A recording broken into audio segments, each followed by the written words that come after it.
பிடிச்சிருந்தா லைக் பண்ணுங்க, ஷேர் பண்ணுங்க. நம்ம சேனலை சப்ஸ்கிரைப் பண்ணுங்க.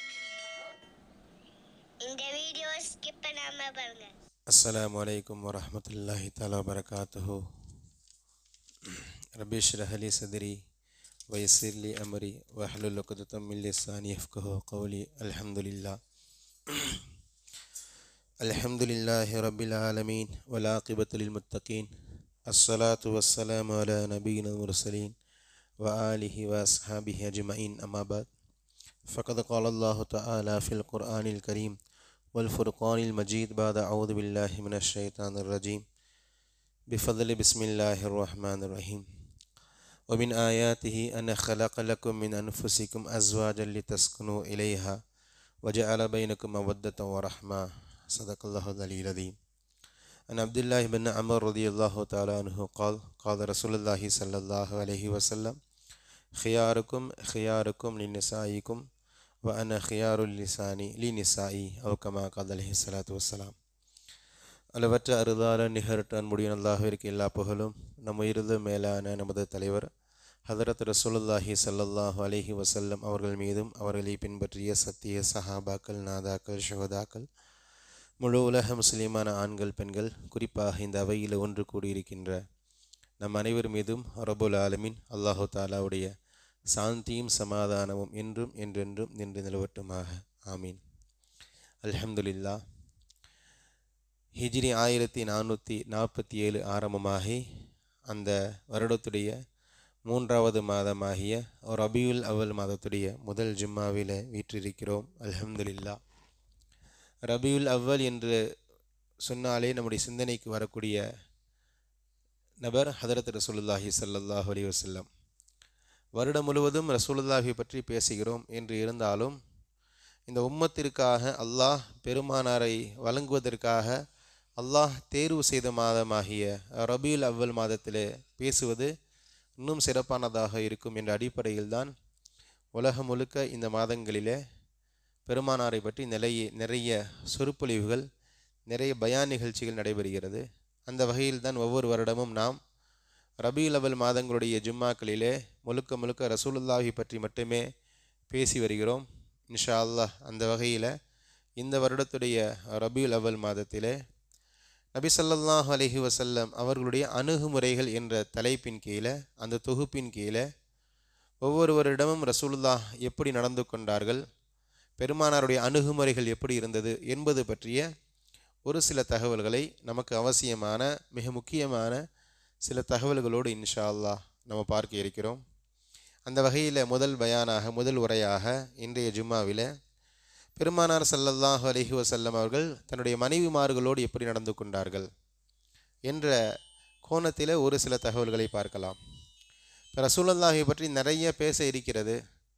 எதற்காக எடுத்ததுமே மனைவிமார்களை பற்றி பேசணும் என்று கேள்வி எழுந்தால், அதற்கும் பெருமானார் அவருடைய பாணியில் ஒரு ஹதீஸில் ரசூலுல்லாஹ் நமக்கு ஒரு பதில் சொல்கிறார்கள். இப்னு மாஜாவுடைய 1978வது செய்தியாக ஹஜரத் அப்துல்லா இப்னு அம்ர் ரலியல்லாஹு தஆலா அன்ஹு அவர்கள் அறிவிக்கிறாங்க, ஹியாருக்கும் லிநிசாயிக்கும், உங்களில் சிறந்தவர் யார் என்றால் உங்களுடைய மனைவிமார்களிடத்தில் சிறந்தவர்கள் தான். இல்லையா? சமுதாயத்தில் நான் ஒரு பெரிய இமாமாக இருக்கலாம், நான் ஒரு பெரிய தலைவராக இருக்கலாம், நான் ஒரு கம்பெனியுடைய முதலாளி, எனக்கு கீழே 2000 பேர் வேலை செய்யலாம், நான் நல்ல முதலாளி, நான் நல்ல இமாம், நான் நல்ல தலைவர், இதுவெல்லாம் இரண்டாவது. சமுதாயத்தில் நான் யார் என்பதை தீர்மானிக்கின்ற இடத்துல என்னுடைய மனைவி இருக்கிறாள். நான் என்னுடைய மனைவி இடத்துல நல்ல ஆம்பலை, நல்ல மனிதன் என்ற பெயரை பெற்றாதான் அல்லாஹு தாலா இடத்துல நான் சிறந்த மனிதனாக பெயர் எடுக்க முடியும். எல்லோருமே நமக்கு நல்ல சர்டிஃபிகேட் கொடுக்குறாங்க, நம் மனைவி நமக்கு நல்ல சர்டிஃபிகேட் கொடுக்கலன்னு சொன்னால் நம்ம அல்லாஹு தாலா இடத்துல சிறந்தவர் என்ற பெயரை பெற முடியாது. ரசூலுல்லாஹ் சொல்கிறாங்க, ஹியாருக்கும் லிநிசாயிக்கும் வ அன ஹியாரும் லிநிசாயி, என்னுடைய மனைவிமார்களிடத்தில் நான் சிறந்தவன் என்று பெருமானார் பதிவு செய்கிறாங்க. யோசித்து பாருங்கள், 11 மனைவியை கொண்ட பெருமானார் நான் என்னுடைய குடும்பத்தில் சிறந்தவன் என்று சொல்கிறார்கள் என்றால் எந்த கட்ஸ் இருக்கும்? இன்றைக்கி ஒரே ஒரு மனைவி வைத்துக்கொண்டு அந்த பெயரை இன்றைக்கி பெறுவது என்பது குதிரை கொம்பாக இருக்கிறது. நான் மிகைப்படுத்தி சொல்லலை. மனைவிமார்களிடத்தில் நல்ல பேர் எடுப்பது என்பது ஆக கஷ்டமான காரியம். ஒரு மனைவி இடத்திலேயே 11 மனைவிமார்களிடத்தையும் பெருமானார் சொல்கிறார்கள், என்னை பற்றி யார்கிட்ட வேணா போய் கேட்டு பாருங்க, ஒரு வார்த்தை என்னை பற்றி தவறாக சொல்ல முடியாத அளவுக்கு நான் நடந்திருக்கிறேன் என்பதாக பெருமானார் நமக்கு ஒரு சவாலாகவே விடுகிறார்கள். அன்பான சகோதர பெருமக்களே, அந்த நபியை ஈமான் கொண்டு இருக்கின்ற நாம் எப்படி இருக்கணும்? இந்த இடத்துல ரசூலுல்லாஹ் என்னுடைய மனைவிமார்களிடத்தில் நான் சிறந்தவன் என்பதோடு மட்டும் இங்கே செய்தி முடியலை. அந்த நபியை பின்பற்றுகிற நாம் அந்த வாழ்க்கை வாழணும். அந்த ரசூலை பின்பற்றுகிறேன் என்பதற்கான அடையாளம் என்னன்னு சொன்னால், நாமளும் ரசூலுல்லாஹ் மாதிரி கட்ஸாக சொல்லணும், என்னுடைய மனைவி இடத்துல என்னை பற்றி கேட்டு பாருப்பா என்பதாக சொல்லுகின்ற அளவிற்கு நம்முடைய செயல்பாடுகள் இருக்கணும். அதாவது அடிப்படையில் திருமணத்தை பற்றி அல்லாஹ் தஆலா திருமணம் சொல்லும் பொழுது, உங்களிலிருந்தே உங்களுடைய ஜோடிகளை படைத்திருக்கிறோம், நீங்கள் நிம்மதி பெறுவதற்காக என்பதாக சொல்லி காட்டுகிறான். அல்லாஹ் தஆலா குடும்பத்தை பற்றி சொல்லும் பொழுது, உங்களுடைய நிம்மதி உங்களுடைய மனைவிமார்களிடத்தில் இருக்கிறது, உங்களுடைய மனைவியுடைய நிம்மதி உங்களிடத்தில் இருக்கிறது என்று அல்லாஹ் தஆலா சொல்லி காட்டுகிறான். ஆனால் இன்றைக்கி எல்லாமே தலைகீழாக இருக்குது. வெளியில் இருக்கும்போது சந்தோஷமாக இருக்குது, நிம்மதியாக இருக்கிற மாதிரி தெரியுது, வீட்டுக்குள்ளே போனால் எரிச்சலாக வருது, ஒரு விதமான இறுக்கமாக இருக்கிறது. மனைவியை பார்த்தா கடுப்பாக எரிச்சலாக வருகிறது. வெளியில் இருக்கும்போது நல்லா இருக்குது, வீட்டுக்குள்ளே போனால் வேறு மாதிரி இருக்கிறது. ஆனால் அல்லாஹ் என்ன சொல்கிறான், குடும்பத்தில் வீட்டில் தான் நிம்மதி இருக்கிறது என்று சொல்லி காட்டுகிறான். எங்கே பிரச்சனை? அல்லாஹ் ஒருவேளை பொய் சொல்லியிருப்பானோ? அதற்கு வாய்ப்பு இல்லை. அப்போ பிரச்சனை என்னன்னு சொன்னால், ஒரு குடும்பம் எப்படி இருக்கணும் என்பதற்காக அல்லாஹும் அல்லாஹ்வுடைய ரசூலும் வழிகாட்டி இருக்கிறார்களோ அந்த வழியில் நம்ம இல்லாது தான் நம்முடைய பிரச்சனை. ரசூலுல்லாஹ் எப்படி வாழ்ந்தாங்களோ அது மாதிரி நாம் வாழணும். ரசூலுல்லாஹ்வுடைய மனைவிமார்கள் எப்படி வாழ்ந்தார்களோ அது மாதிரி நம்முடைய மனைவிமார்கள் இருக்கணும். ரசூலுல்லாஹ் தன்னுடைய குடும்ப பிள்ளைகளை எப்படி வளர்த்தார்களோ, குடும்ப உறுப்பினர்களில் எப்படி நடந்து கொண்டார்களோ அது மாதிரி நாமும் இருந்தோம் என்றால் அல்ஹம்துலில்லாஹ், அந்த வசனத்தில் சொல்லப்பட்டது போன்று நம்முடைய வீடுகளும் நமக்கு இன்ஷா அல்லாஹ் சொர்க்கமாக மாறும். இப்போ அந்த அடிப்படையில் நீண்ட தலைப்பு, பல மணி நேரம் பேச வேண்டியது என்று இருந்தாலும் ஜும்மா என்பதனால குறிப்பிட்ட நேரங்களில் முடிக்கணும் என்பதனால அவசியமான முக்கியமான ஒரு சில செய்திகளை மட்டும் இன்ஷா அல்லாஹ் ஸ்கிப் பண்ணி வேகமாக போய்கிட்டே இருப்போம். முதலாவது, கணவன்மார்களாகிய நாம மனைவி எப்படி பார்க்கணும், அதுதான் பேஸ். அந்த பார்வை சரியாயிட்டா எல்லாமே சரியாயிடும். முதல்ல நம்முடைய மனைவி என்பவள் நமக்கானவள், அவள் என்னோடு சம்பந்தப்பட்டவள், என்னுடைய உயிரோடு என்னுடைய உணர்வோடு கலந்தவள் என்ற சிந்தனை முதல்ல ஆண்களுக்கு மத்தியில் இருக்கணும். எனக்குன்னு ஒரு ஃபீலிங்ஸ் இருக்குது, எனக்குன்னு ஒரு உணர்வு இருக்குது, அது போன்று அவர்களுக்கும் உணர்வுகள் இருக்கிறது என்ற சிந்தனை முதல்ல ஆண்களிடத்தில் வரணும். ரசூலுல்லாஹ் இதில் முழுமை பெற்றார்கள் இல்லையா? இன்னைக்கு பிரச்சனை என்னன்னு சொன்னால், நான் என்ன சிந்திக்கிறேனோ அது மாதிரி தான் வீடு இருக்கணும் இல்லையா? ஒரு சால்னா கூட அவள் விரும்புகிற மாதிரி வைக்கிறது என்பது சாத்தியம் இல்லை. பரவலாக இல்லா மாஷா அல்லா. ஆனால் பரவலாக அந்த மனைவி எப்படி யோசிக்கிறா, கணவனுக்கு பிடிக்கும், இது பிடிக்கும், இது பிடிக்காது, இது சாப்பிடுவார், இது சாப்பிட மாட்டான்னு சொல்லி ஒரு சால்னாவாக இருந்தாலும் நமக்கு பிடித்த மாதிரி தான் நம்முடைய வீடுகள் இருக்கிறது. இப்படி இல்லை. ரசூலுல்லாஹ் என்ன சொல்ல வராங்கன்னா, நமக்குன்னு சில ஃபீலிங்ஸ், உணர்வுகள் இருக்கிற மாதிரி அவர்களுக்கும் உணர்வுகள் இருக்கிறது. அந்த உணர்வை முதல்ல மதிக்க கற்றுக்கொள்ளணும்.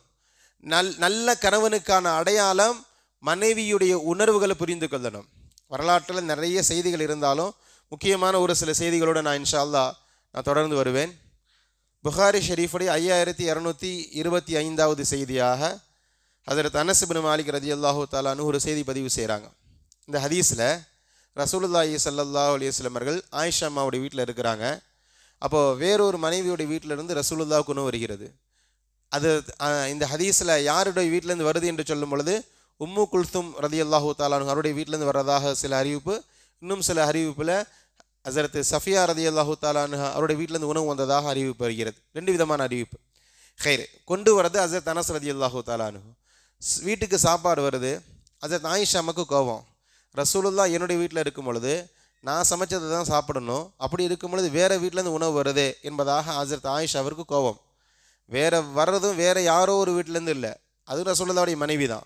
ஆனால் இந்த அம்மாவுக்கு என்ன கோபம் வருத்தம் சொன்னால், என் வீட்டில் ரசூலுல்லாஹ் இருக்கும்போது நான் சமைச்சதை தானே சாப்பிடணும். பொதுவாக பெண்களுடைய ஒரு சிந்தனை என்ன சொன்னால், வீட்டில் நம்ம சமைச்சதை நம்முடைய கணவர் சாப்பிடும் என்பதாக எந்த நல்ல பெண்களும் விரும்புவாங்க. நல்ல பெண்களுக்கான அடையாளம் இது. ஏன் நான் வெளியில் சாப்பிட்டுக்கிறேன்ப்பான்னு நீ கோபத்தில் சொன்னால் வருத்தப்படுபவதான் நல்ல பெண்மணி. ஹைர், இப்போ இந்த அம்மா அந்த கோபத்தில் என்ன பண்ணுறாங்க, வர்ற பாத்திரத்தை தட்டி விடுறாங்க, பாத்திரம் கீழே விழுந்துருது, பாத்திரம் உடஞ்சிருது, அந்த சாப்பாடு சிந்திடுது. இதை ரசூலுல்லாஹ் பார்த்துக்கிட்டே இருக்கிறாங்க. ரசூலுல்லாஹ் ஒரு வாரத்தை கண்டிக்கல ஹஸரத் ஆயிஷா அம்மாவை. இந்த இடத்துல ரசூலுல்லாவுடைய அணுகுமுறை, மனைவி இடத்துல எப்படி நடந்துக்கணும், மனைவி என்ன மைண்ட் செட்டில் இருக்கிறாங்கிறது ரசூலுல்லா ரீட் பண்ணுறாங்க. அதுதான் இங்கே செய்தி இல்லையா? ரசூலுல்லா கோபமே படலை, போனாங்க, உடஞ்ச பாத்திரத்தை எடுத்து ஓரமாக வச்சாங்க.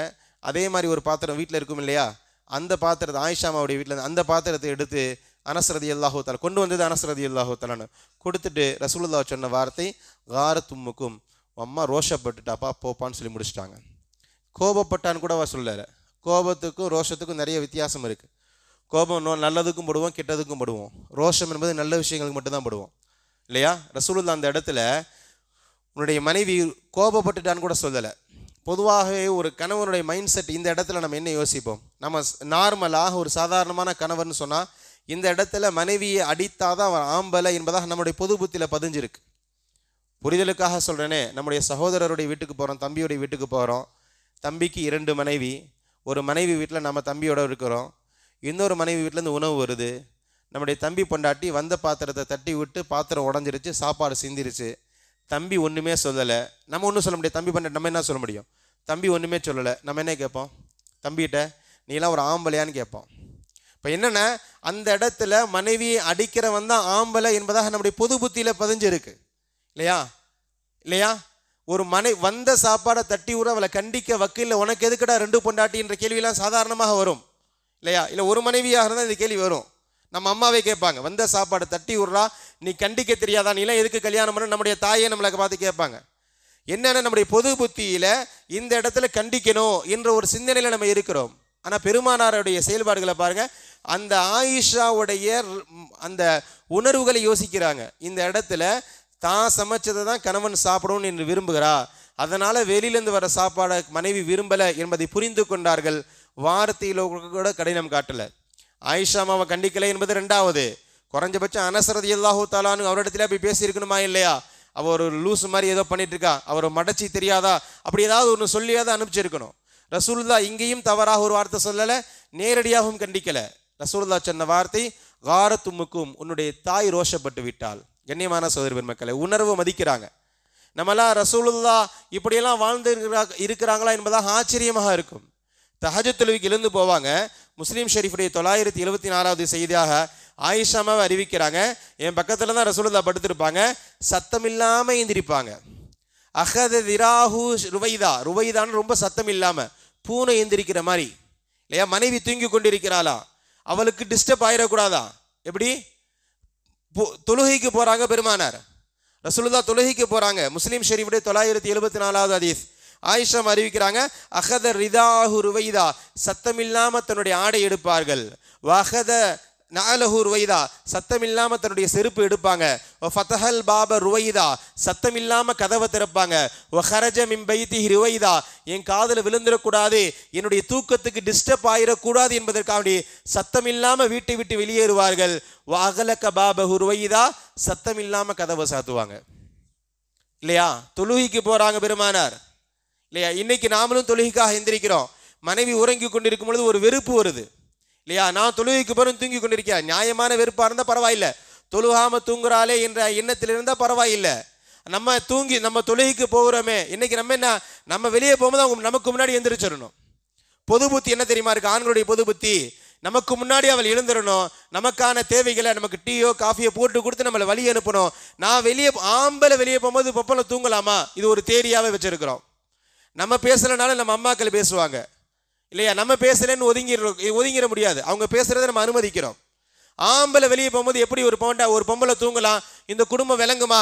ரசூலுல்லாஹ் வெளியே போறாங்க, மனைவியை மனைவிக்கு டிஸ்டர்ப் ஆயிடக்கூடாது, தூங்குறவளுக்கு ஏதாவது சலனம் ஏற்பட்டு விடக்கூடாது என்று பொறுமையாக போகிறார்கள் என்பதாக பார்க்கிறோம். கண்ணியமான சகோதர பெருமக்களே இல்லையா? மனைவியுடைய உணர்வுகளுக்கு மதிப்பளிப்பவன் தான் நல்ல ஆம்பளை. இதையெல்லாம் ரசூலுல்லாஹ் சின்ன சின்ன விஷயங்கள் யோசிக்கிறோம் இல்லையா? இதையெல்லாம் ரசூலுல்லாஹ் கவனமாக இருந்தனால தான் ரசூலுல்லாஹ்வுக்கு அந்த கட்ஸ் வந்தது. அன ஹியாரும் லினிசாய், என்னுடைய மனைவிமார்களிடத்தில் நான் சிறந்தவன். இல்லை, இன்னொரு முக்கியமான செய்தி, பொதுவாக உணர்வுகளுக்கு மதிப்பளிக்கிறதுல பேஸ் என்னன்னு சொன்னால், அவளை பேச விடணும், அவள் பேசுகிறத கேட்கணும். இன்னைக்கு ஆண்களுடைய பொது புத்தி இது எல்லாமே நம்முடைய குடும்பங்கள் இருப்பது தான். நான் பேசுகிறத மட்டும்தான் நீ கேட்கணும், நீயா சுயமாக சிந்திக்க கூடாது இல்லையா? ஆம்பளை என்பவன் சிந்திப்பவன், ஆம்பளை என்ன சிந்திக்கிறானோ அதை செயல்படுத்துறது தான் பொம்பளையுடைய வேலை என்பதாக இன்னைக்கு பெரும்பாலான ஆண்களுடைய பொது புத்தியில இருக்கு இல்லையா? நான் பேசுறது நீ கேளு, நீ என்ன மஷூரா சொல்ற, எனக்கு அறிவு சொல்ற அளவுக்கு உனக்கு ஆயிருச்சா? அருமையான இப்படியே நம்மளை கேட்டுக்கொண்டு இருக்கிறோம்.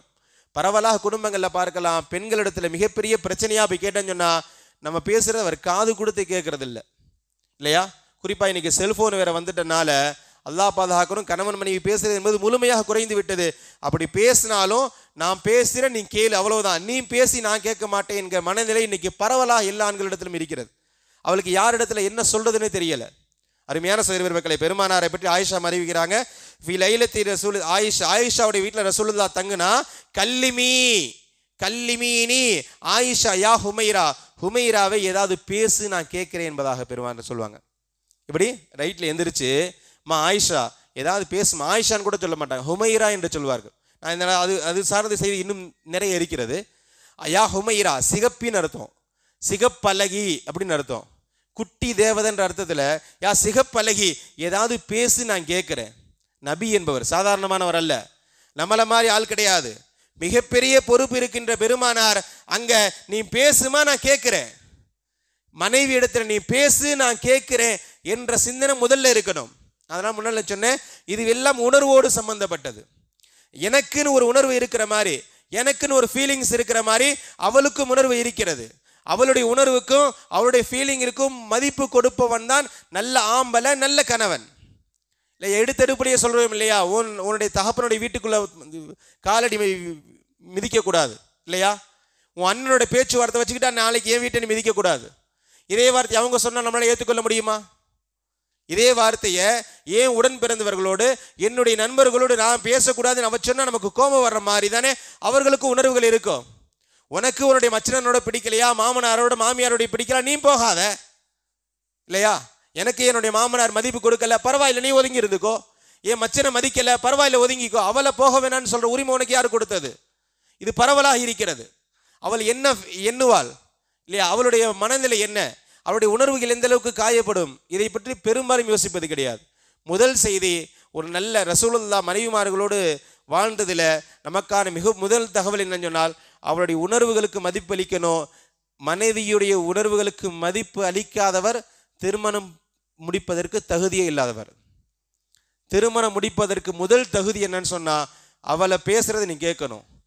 உனக்கு என்ன உரிமையில் இருக்கிறதோ அதே மாதிரி சம உரிமை குடும்பத்தில் அவளுக்கும் கொடுக்கணும். அவள் உன்னுடைய வீட்டுக்கு வரக்கூடிய வேலைக்காரி அல்ல என்பதை முதல்ல புரிய வைக்கணும். இரண்டாவது செய்தி, மனைவியை முழுமையாக நேசிக்கணும். ரசூலுல்லாஹ் நேசித்திருக்கிறார்.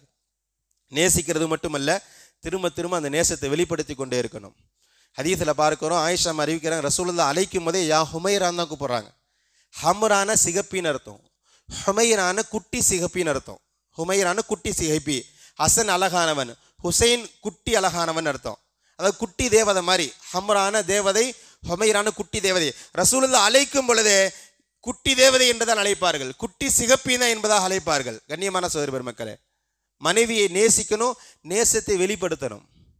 ஆயிஷாமாவை கேட்கிறாங்க, தாருல் குத்னி என்ற ஹதீஸில் 521வது செய்தியாக வருகிறது, கைஃப ஹப்புகிலியா யா ரசூலுல்லாஹ், நபியே நீங்க என்ன எந்த அளவுக்கு நேசிக்கிறீங்க, நீங்க எந்த அளவுக்கு நேசிக்கிறீங்க. நம்முடைய மனைவி கேட்குறாங்கன்னு வைங்களேன், பெரும்பாலும் பெரியவர்களாக இருக்கிறனால சொல்றேன், பொதுவாக மனைவி இருக்கிறாலே பெண்களுடைய மனநிலை என்னன்னு சொன்னா, நம்ம அவளை நேசிக்கிறோன்றது திரும்ப திரும்ப சொல்லிக்கிட்டே இருக்கணும். அவள் சொல்லிக்கிட்டே இருப்பா, எனக்கு உங்களை பிடிக்குங்க இல்லையா, நல்லா படித்த பொண்ணாக இருந்தால் ஐ லவ் யூ என்று சொல்வாள், நான் உன்னை நேசிக்கிறேன், எனக்கு ஒன்று பிடிக்குன்னு ஏதாவது சொல்லிக்கிட்டே இருப்பா. நான் ஆண்கள் பெரும்பாலும் சொல்ல மாட்டார்கள். ஒரு டிவியில் ஒரு நிகழ்ச்சியில் ஆண்களும் பெண்களும் பேசிக்கொண்டு இருக்கிறாங்க. அப்போ பெண்கள் எல்லாம் ஒரே குற்றச்சாட்டை திரும்ப திரும்ப வைக்கிறாங்க, இவருக்கு என்ன பிடிக்கும் ஆனால் பிடிக்குன்றதை சொல்ல மாட்டாரு, எங்களுக்கு கணவன்மார்கள் பிடிக்குன்னு சொல்றதை நாங்கள் விரும்புகிறோம் என்பதாக மனைவிமார்கள் சொல்கிறார்கள். அந்த ஆண்கள் அதுக்கு மலுப்பலான பதில் சொல்றாங்க, இல்லை எனக்கு பிடிக்கும் ஆனால் சொல்றது சங்கடமா இருக்குண்டு. அந்த நெறியாளர் ஆண்களுக்கு சப்போர்ட்டா, ஆண் என்பதனால் ஆண்களுக்கு சப்போர்ட்டா பேசுறாரு. இல்லைம்மா ஒரு விஷயத்தை விளங்கிக்கோங்க, ஆண்களை பொறுத்த வரைக்கும் பிடிக்கும் ஆனால் உங்களை மாதிரி பிடிக்கும்னு சொல்ல மாட்டாங்க. பெண்கள் மாதிரி என்னுடைய நான் உன்னை நேசிக்கிறேம்மா, நான் உன்னை காதலிக்கிறேன்ற வார்த்தையை சொல்ல மாட்டாங்க, அது இயல்பாகவே ஆண்களுக்கு வராது, இதை நீங்க புரிஞ்சுக்கோங்க என்பதாக விளக்கம் கொடுக்கிறார். அருமையான சகோதர பெருமக்களே, ரசூலுல்லாஹ் சொல்றாங்க, நான் உஹிப்புக்கு ஆனா உஹிப்புக்கி யா ஹுமைரா, நான் உன்னை நேசிக்கிறேன், எனக்கு உன்னை ரொம்ப பிடிக்கும். நேசிப்பது மட்டுமல்ல, நேசிப்பதை வெளிப்படுத்தவும் செய்யணும் இல்லையா? அருமையான சகோதர பெருமக்களே, இன்னைக்கு பெரும்பாலான குடும்பங்கள்ல பிரச்சனைக்கு பேச என்ன, கணவன் மனைவிக்கு மத்தியில் நேசம் இல்லாததுதான். இன்னைக்கு அதிகமாக கள்ளக்காதலுக்கு காரணமும் அதுதான். இன்னைக்கு ஒரு உதாரணமாக நான் புரிதலுக்கு சொல்கிறேனே, நான் இன்னொரு பெண்ணோடு அஃபரில் இருக்கேன்னு சொன்னால் என்னுடைய மனைவி அந்த இடத்துல தோற்று விட்டான்னு அர்த்தம். மனைவியா அவளுக்கு எனக்கு என்ன கொடுக்கணுமோ அதை கொடுக்க தவறிட்டா, அது எனக்கு வெளியில் கிடைக்கும் போது அப்படியே அலப்பாயி வெளியே போயிடுறேன். அதே மாதிரி தான் அவளுக்கும், என்னுடைய மனைவி இன்னொருவரோடு தொடர்பில் இருக்கிறார், கள்ள தொடர்பில் இருக்கிறான்னு அங்கே கணவனாக நான் தோத்துட்டேன். அவளுக்கு என்ன கொடுக்க வேண்டுமோ அதை கொடுக்க தவறிவிட்டேன். பேசிக் முதல் செய்தி பிரியத்தை கொடுக்கணும். ரசூலுல்லாஹ்ட்ட ஆயிஷாமா கேட்டபோது ரசூலுல்லாஹ் சொன்னாங்க, உக்குதத்தி ஹபுலின். என்ன ஆயிஷா இப்படி கேட்டுட்ட? நான் உன்னை எப்படி நேசிக்கிறேன் தெரியுமா? எந்த அளவு நேசிக்கிறேன் தெரியுமா? ஒரு கயிறை இழுக்க கட்டிட்டா லா யஸ்தத்தியு அஹதுன் ஹில்லஹா. ரசூலுல்லாஹ் சொல்றாங்க, ஒரு கயிறை இறுக்க கட்டிட்டா அந்த முடிச்சை யாராலும் அவுக்க முடியாது இல்லையா, அந்த அளவுக்கு நான் உன்னை நேசிக்கிறேன். முடிச்சு அந்த ஒரு முடிச்சு பயங்கரமான முடிச்சு, உலகமே சேர்ந்தாலும் அந்த முடிச்சு அவுக்க முடியாது. அப்போ அந்த முடிச்சு எவ்வளவு நெருக்கமாக இருக்கும், அது மாதிரி நான் உன்னை நேசிக்கிறேன் என்பதாக பெருமானார் ஹஜ்ரத் ஆயிஷாமா அவர்கிட்ட சொல்கிறார்கள். ஆயிஷாமா சொல்கிறாங்க, விளையாட்டாக சொல்கிறாங்க, எப்போல்லாம் எனக்கும் அவருக்கும் மத்தியில் கருத்து வேறுபாடுகள் வருமோ, சின்ன சின்ன கசப்பு வரதானே செய்யும். குடும்பத்துக்குள்ளே மனைவி கணவன் மத்தியில் சில கருத்து வேறுபாடுகள் வரும் இல்லையா? அப்போல்லாம் கருத்து வேறுபாடு வரும்போது ரசூலுல்லாஹ்ட்ட கேட்பேன், கைஃபா உக்குதது யார் ரசூலுல்லாஹ், யார் ரசூலுல்லாஹ் அந்த முடிச்சு எப்படி இருக்குன்னு கேட்பேன். புரியுதா? நான் எப்படி என்னை உங்களுக்கு எந்த அளவுக்கு பிடிக்கும்னு கேட்கும்போது நீங்கள் ஒரு முடிச்ச உதாரணமாக சொன்னீங்களே, அந்த முடிச்சு எப்படி இருக்கு? நீங்கள் சொன்ன மாதிரி அது அப்படியே இருக்கா, உறுதியாக இருக்கா, அந்த முடிச்சில் ஏதாவது தளர்வு ஏற்பட்டு இருக்கான்னு கேட்கும்போது ரசூலுல்லாஹ் சிரிச்சுக்கிட்டு சொல்லுவாங்க, கமாஹிய அது எப்பவும் போலதாமா இருக்கு, நீ மேலே பாருமாங்குவாங்க. புரியுதா? இந்த சண்டையினால நம்முடைய அந்நூரியம் கெட்டு போயிடாது. இந்த சண்டையினால நமக்கு மத்தியில் உண்டான அந்நூரியம் ஒருபோதும் கெட்டு போயிடாது. அந்த முடிச்சாக தான் இருக்கு. எனக்கு உண்மையில் இருக்கின்ற பிரியம் ஒரு அணு அளவு கூட குறையலை என்பதாக பெருமானார் வெளிப்படுத்தி கொண்டே இருப்பார்கள். அருமையான சகோதர மக்களே, இன்னும் சில செய்திகள் எல்லாம் உடைச்சி பேசலாம், ஜும்மாவுடைய நேர பள்ளிவாசல்ன்றதுனால வெளிப்படையாக பேச முடியாது இல்லையா? அருமையான சகோதர பெருமக்களே, நமக்கு ஆச்சரியமாக இருக்கும், நம்மளாம் இப்படிலாம் இருந்திருப்போமா? இதில் இது ஒரு சாதாரணமான நபரை பற்றி பேசுவதாக இருந்தால் பரவாயில்லைன்னு போயிடலாம். ஒரு ரொமான்டிக் ஹீரோ, ஒரு காதல் கதையில் ரொமான்டிக் ஹீரோ இப்படிலாம் நடந்துக்கிட்டாரு அப்படின்றது நமக்கு சாதாரணமாக போயிடும். ரஹமத்துல் ஆலமீன் ஈருலகத்தின் தலைவர் பெருமானார் அவர்கள் இப்படி வாழ்ந்திருக்கிறார்கள். புகாரி ஷெரீஃபுடைய 299, புகாரியுடைய 299 ஆயிஷா அறிவிக்கிறாங்க, குன் தகுத்தசிலு அன ஒன் நபி ஸல்லல்லாஹு அலைஹி வஸல்லம் ஃபீனாயின் வாஹிதின். நானும் கணவரும் ஒரே பாத்திரத்தில் குளிப்போம், ஒன்றாக குளிப்போம். கணவனும் மனைவி ஒன்றா குளிச்சிருக்கிறாங்க இல்லையா? கற்பனையே நம்மளால் பண்ண முடியல. ரசூலுல்லாஹ் ஒரே பாத்திரத்தில் ஒன்றாக குளித்திருக்கிறார்கள். வான நஹனு ஜுனூபுன், நாங்கள்லாம் கணவன் உன்னை சேர்ந்த பிறகு 2 பேரும் ஜுனுபாயில் ஆயிடுவோம் இல்லையா, குளிப்பு கடமையாயிரும் இல்லையா, கடமையான குளிப்பு நானும் என்னுடைய ஹபீபும் ஒரே பாத்திரத்தில் குளிப்போம் என்பதாக பெருமானார் ஸல்லல்லாஹு அலைஹி வஸல்லம் அவர்களை பற்றி ஹஜ்ரத் ஆயிஷா அறிவிக்கிறார். இந்த அந்நூனியம் தான். அந்நூனியம் இல்லை, பிரியம் இல்லை, நேசம் இல்லை, அது குடும்பமே இல்லை. அது நல்ல கணவன் மனைவி அல்ல. நான் பல முறை சொல்லியிருக்கிறேன், உங்களுடைய மனைவிக்கு 20,000 ரூபாய்க்கு சேலை எடுத்து கொடுக்கறது பெரிய விஷயம் இல்லை. பிரியம் இல்லாமல் 20,000 ரூபாய்க்கு எடுத்து கொடுங்க, பிரியத்தோட 200 ரூபாய்க்கு எடுத்து கொடுங்க, அது அவளுக்கு பிடிக்கும். நீங்கள் 20,000 ரூபாய்க்கு ஒரு சேலை எடுத்து கொடுக்குறீங்க, ஏதோ கடமைக்கு எடுத்து கொடுக்குறீங்க, அவளுக்கு தெரியுது நம்மளும் அப்படி நடந்துக்கிறோம், தூக்கி போடுறோம், அவள் விரும்ப மாட்டா. வெளியூர் போனோமா, ஒரு கடைக்கு போனேன், இந்த சகுப்பு சேலை இந்த பொம்மையில் இருந்துச்சு, பார்க்கவே அழகாக இருந்துச்சு, நான் ஒரு கற்பனை பண்ணேன், பொம்மைக்கே இவ்வளோ அழகாக இருக்கே, உனக்கு எவ்வளோ அழகாக இருக்குன்னு நானே யோசித்தேன், வாங்கிட்டு வந்தேம்மா, 200 ரூபா தான், கன்னத்தில் ஒத்தி கொள்வாள். அருமையான பொதுவாக நான் பல தடவை பேசியிருக்கிறேன், நீங்கள் மனைவிக்கு பிரியத்தை மட்டும் சரியான முறையில் கொடுத்துட்டீங்கன்னு சொன்னால் நம்மளுடைய அடிமை மாதிரி நம்முடைய காலை சுற்றி கொண்டு வருவாள். மனைவி இருக்கிறாளே நம்முடைய காலையே சுற்றி வருவாள், அவள் நம்மளை அடிமை மாதிரி நடத்த முடியும். அடிமைன்னு சொன்னால் அடிமை இல்லை, நமக்கு அவ்வளோ அடிபணிஞ்சு நடப்பா. பிரியத்தை கொடுத்துருந்துன்னா, பிரியத்தை கொடுக்கல, நீங்கள் எது கொடுத்தாலும் நீங்கள் தோற்று விட்டீங்க, 0 தான். ரசூலுல்லாஹ் மனைவிமார்களிடத்தில் பிரியத்தை வைத்து தான் கட்டி போட்டாங்க, பிரியத்தை வச்சு தான் கட்டி போட்டாங்க. ஆயிஷா அறிவிக்கிறாங்க, முஸ்லீம் ஷெரீஃபின் 300வது ஹதீஸ், பெரும் ஆயிஷா அறிவிக்கிறாங்க, குந்து அஷ்ரபு வன ஹாயில், நான் மாதவிடாயுடைய நேரத்தில் நானும் ரசூலுல்லாஹ் ஒரே பாத்திரத்தில் சாப்பிடுவோம். கணவன் மனைவி ஒரே பாத்திரத்தில் சாப்பிட்டு இருக்கிறாங்க. சில குடும்பங்களில் புருஷன் பயன்படுத்தினதை பொண்டாட்டி பயன்படுத்த மாட்டான். இவெல்லாம் என்ன புருஷன் என்ன பொண்டாட்டின்னு தெரியல. இந்த துண்டு புருஷனுடைய துண்டு, இது பொண்டாட்டியோட துண்டு. இந்த பெட்ஷீட் இந்த அம்மாவோடது, இந்த பெட்ஷீட் இந்த அம்மாவோட இவருடையது. இந்த தட்டு இவங்க யூஸ் பண்ண மாட்டாங்க, இவங்க கப்பை யூஸ் பண்ண. இது என்ன குடும்பம், என்ன புருஷன் என்ன பொண்டாட்டி என்ன அன்னுடையன்னு தெரியல. ஒரே பாத்திரத்தில் நாங்கள் சாப்பிடுவோம், ஹைதுடைய நிலையில் கூட. இதில் இன்னொரு முக்கியமான செய்தின்னு சொன்னால், அல்லாஹ் நம்மளையெல்லாம் கண்ணியப்படுத்தி வச்சிருக்கிறான். வெளி சமுதாயங்களை போய் பாருங்கள், சில சமுதாயங்களில் மாதவிடையான வீட்டுக்குள்ளே வர முடியாது. அந்த பெண்மணி அவள் வாங்கி கொடுத்த கட்டில் அவள் படுக்க முடியாது. அத்தா வீட்டிலேருந்து அவள் கொண்டு வந்திருப்பா, அந்த கட்டில் அவள் படுக்க முடியாது. அவள் கொண்டு வந்த சீர்வரிசை அந்த தட்டில் அவள் சாப்பிட முடியாது, அந்த பாத்திரத்தை அவள் புழங்க முடியாது. அவளுக்கென்று தனி பாய், அவளுக்கென்று தனி அறை, அவளுக்கென்று தனி பாத்திரம். அந்த 3 நாள் அந்த 7 நாள் அல்லாஹ் அந்த மாதிரியான சூழல் நமக்கு வைக்கல. ஹதீஸ்ல வருது கட்டி பிடித்து படுத்திருக்கிறோம். நானும் ரசூலுல்லாஹ்னாலும் மூச்சு போகாத அளவிற்கு ஹைலுடைய நேரத்தில் கட்டி பிடிச்சு படுத்திருக்கிறோம். என்னுடைய வேர்வையும் ரசூலுல்லாஹ்வுடைய வேர்வையும் சேரும் அளவிற்கு நெருக்கமாக இருந்திருக்கிறோம். அருமையான சகோதர பெருமக்களே, ரசூலுல்லாஹ் இது எல்லாமே ஒரு ரொமான்டிக் ஹீரோ என்று இல்லை, ரசூலுல்லாஹ் இப்படிலாம் வாழ்ந்திருக்கிறார்கள் இல்லையா? ரசூலுல்லாஹ் நான் பாத்திரத்தில் தண்ணீர் குடிப்பேன், அந்த பாத்திரத்தை வாங்கி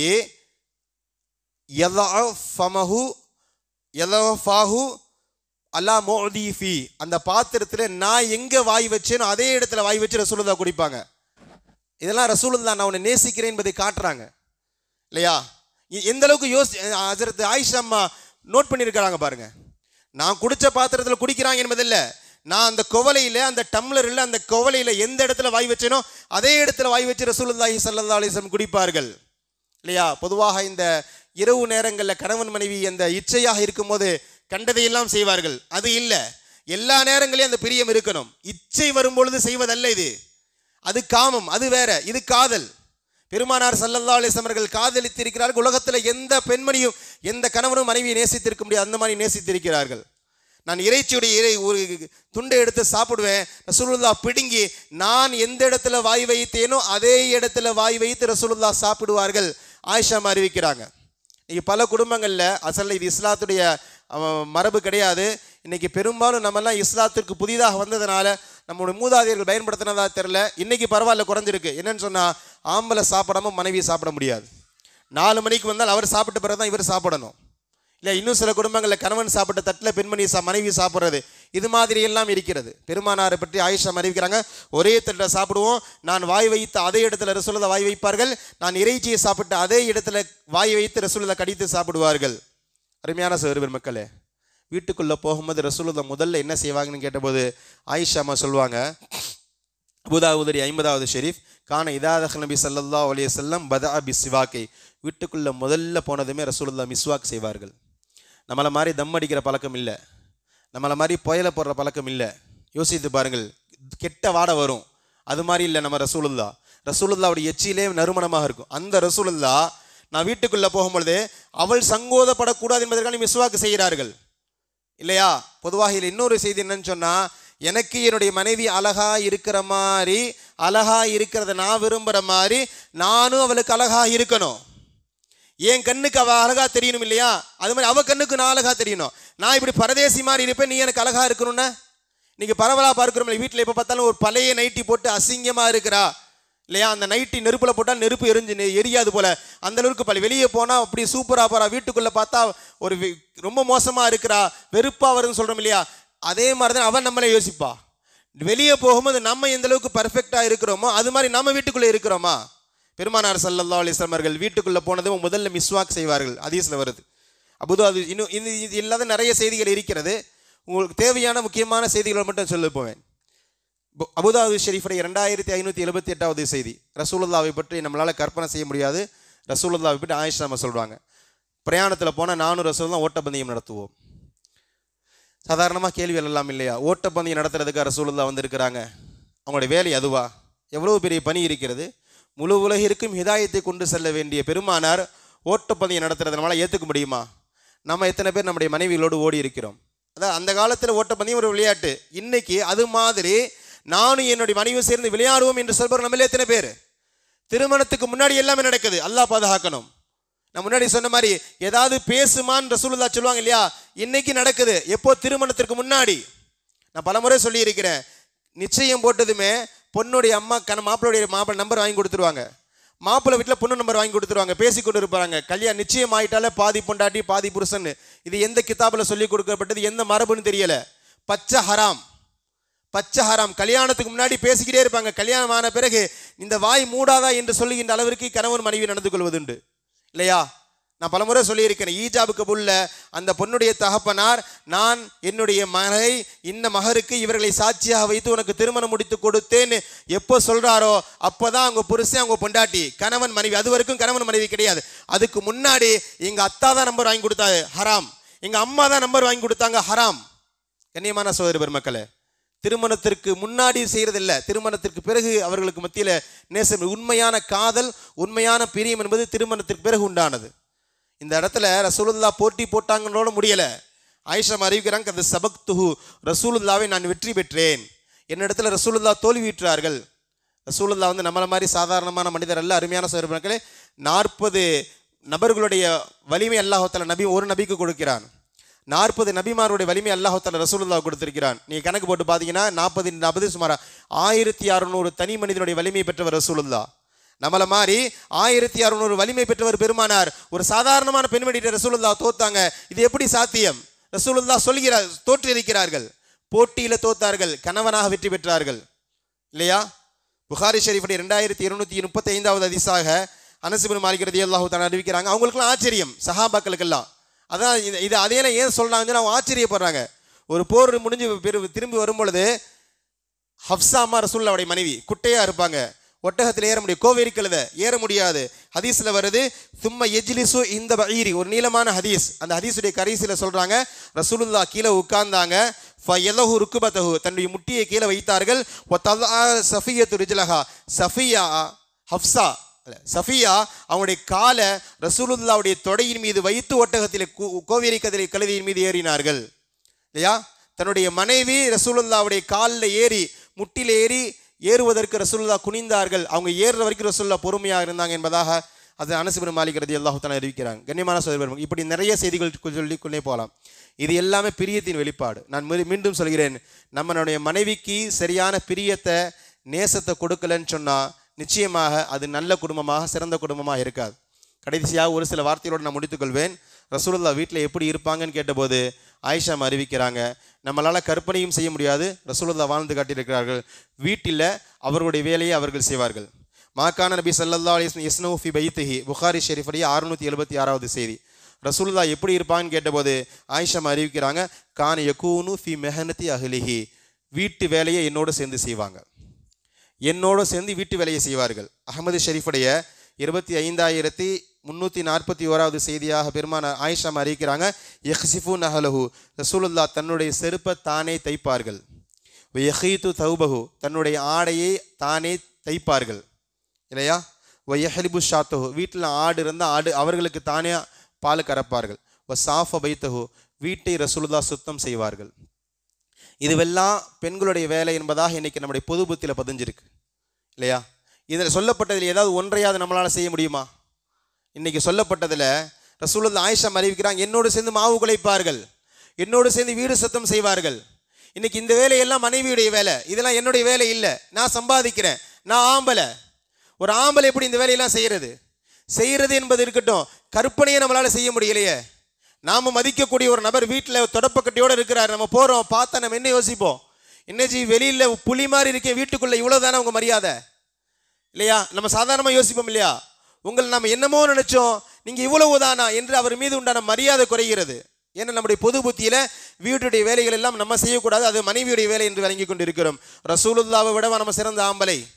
கண்ணியமான சகோதர பெருமக்கள், அந்த அடிப்படையில் நாம் மனைவிமார்களுக்கு கொண்ட உரிமைகளை உணர்வுகளை மதிக்க வேண்டும், அவர்களுக்கான உரிமைகளை சரியான முறையில் கொடுக்க வேண்டும், பேசிக்காக அவர்களை நேசிக்க வேண்டும். இதுவெல்லாம் ஃபுல்ஃபில்லாக இருந்தால் ரசூலுல்லாஹ் சொன்ன வார்த்தையை நம்மளும் சொல்ல முடியும், அன்ன ஹைரும் லி அஹ்லி, என் வீட்டில் கேட்டு பார்ப்பா நானும் சிறந்த கணவன் சொல்ல முடியும். இறுதியாக ஒரு செய்தியோடு முடித்துக்கொள்கிறேன்.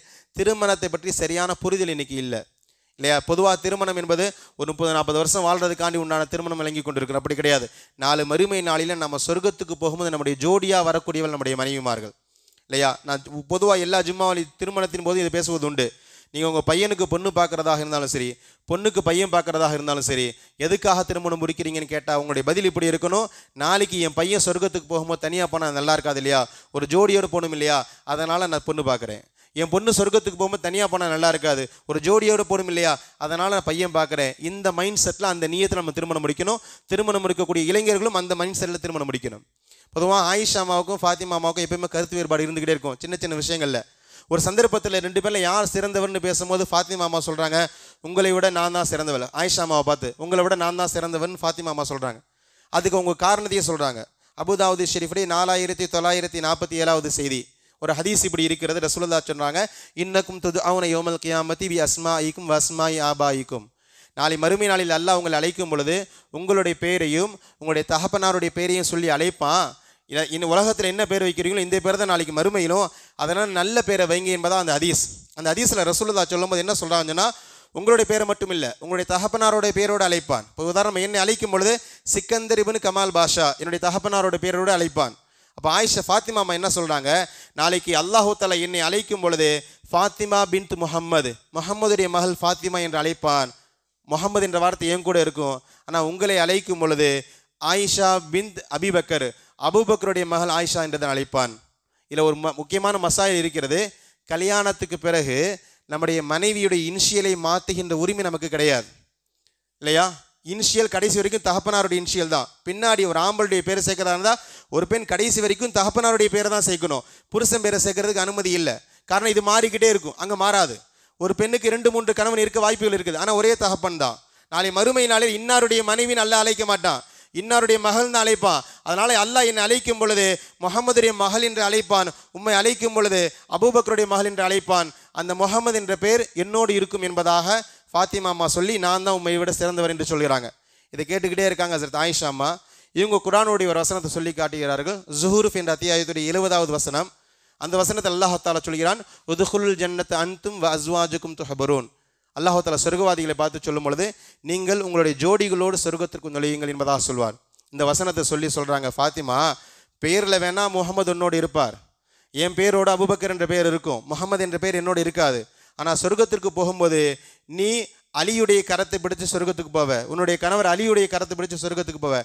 நான் சொர்க்கத்துக்கு போகும்போது முஹம்மது அந்த எந்த பெயர் உன்னோடு இருக்கிறதோ அந்த முஹம்மதுடைய கரம் பிடித்து நான் சொர்க்கத்துக்கு போவேன் சொல்லிட்டு சொல்கிறாங்க, பெயர் வேண்டுமானால் உன்னோடு இருக்கலாம், முஹம்மது என்ற பெயர் உன் கூட இருக்கலாம், ஆனால் அந்த பெயருக்கு சொந்தக்காரரான முஹம்மதுடைய கை என்னோட கையோடு இருக்கும், அந்த முஹம்மதோடு சேர்ந்து நான் சொர்க்கத்திற்கு நுழைவேன், உன்னை விட நான் தான் சிறந்தவள் என்பதாக ஹஸரத் ஆயிஷா அம்மா தன்னுடைய மகள் ஃபாத்திமாவுக்கு சொல்கிறார்கள். கண்ணியமான சகோதர பெருமக்களே, இந்த செய்தி நிறைய படிப்பினை நமக்கு சொன்னாலும் நமக்கான மிக முக்கியமான தகவல் என்னவென்றால், திருமணம் என்பது இந்த உலகத்தில் முடியக்கூடிய ஒன்றல்ல.